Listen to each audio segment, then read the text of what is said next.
You can see detectives blocked off a huge part of Southwest 6th Street here in Belle, Glade, but mostly they're focusing their investigation on that red car there in the parking lot.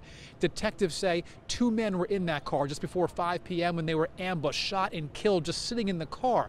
I spoke to the victim's aunt. She tells me those men knew they were going to die today.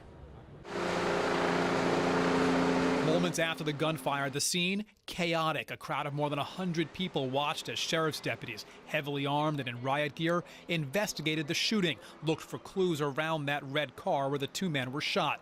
Hours later, the victim's aunt could only watch the scene, look at those flashing lights, and wonder why. I told him, don't go get yourself shot up and killed, and that's what he did. Catherine Field says the 2 victims were brothers, 21 and 26 years old. She says the 21-year-old was as nice as could be. His brother, she says, was a good person, but seemed to always find trouble. Nobody don't deserve to be shot up.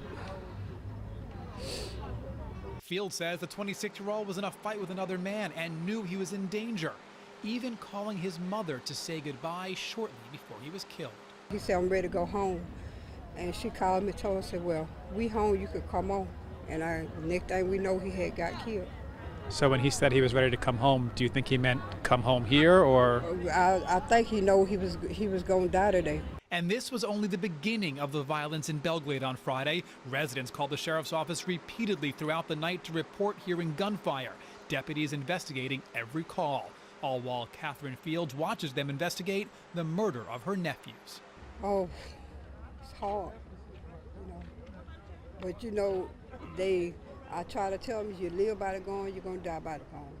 And one more look now at the incredible police presence that was here for this shooting. Police have not yet said anything about a motive for the shooting, nor have they mentioned anything about suspects. In Belle Glade, Ari Height, WPBF 25 News.